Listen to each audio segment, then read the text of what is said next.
As the Minnesota Vikings look to replace the productivity of superstar running back Dalvin Cook for one game against the Falcons, even though Zimmer said, "Well, we talked to him today, and he says that he feels good." Police, he's not playing.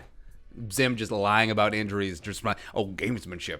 Oh, we don't know if Danielle Hunter's going to. It's a tweak, whatever. But Dalvin dealing with that strained adductor muscle. By the way, apparently people hate the word groin. It's one of those words that make people cringe. It's like the word moist.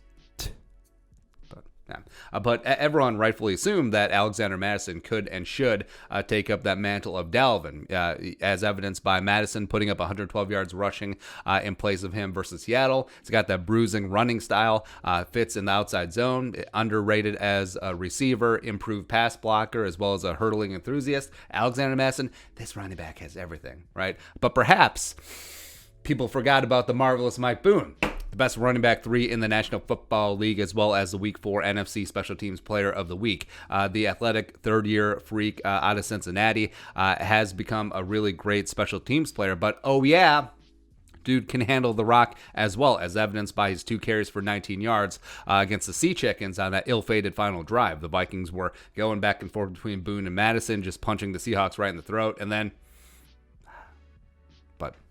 and last year, Boone, who actually did start 2 games last year, people forget that because Dalvin was up on blocks with that AC, just amorphous chest injury. Alexander Mattison also missed a couple games too, so he started against the Chargers in LA as well as against the Packers late in the season, and he did well overall last year. He averaged 5.6 yards per carry, had 49 carries for 273 yards and 3 touchdowns, and he has improved. And when he came in 2018 as a UDFA, you could tell he wasn't quite as polished as a running back. He wasn't as patient. He needed a lot of work done in pass blocking, and he was a converted wide receiver, so he was still learning the ropes of being a running back. And he has progressed very nicely under running backs coach Kenny Polamalu. You could tell that he's a lot more patient.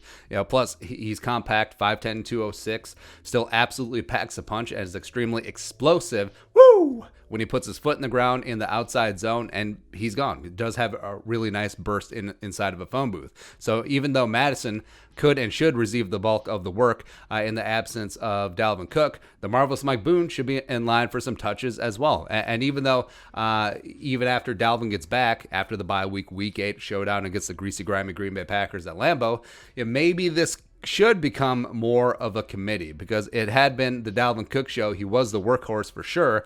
Through 4 weeks, Dalvin had 75 of the Vikings' 91 tailback carries. And also, Dalvin had 104 total touches before his groin pull right after the half against Seattle, which was 3rd in the NFL, only to Josh Jacobs and Derrick Henry, even though he probably would have been first, considering how the way that things were going against Seattle. He was on pace for 369.8 touches, which is nice, but also could contribute to Dalvin's potential downfall, because given his history with injuries, maybe it would be smarter to put Dalvin on a de facto pitch count, spread that work around a little bit to Mattison as well as Mike Boone, because hell, the Vikings, tossing Amir Abdullah, the Vikings do go 4 deep at running back. Use all of them, especially the Marvelous Mike Boone.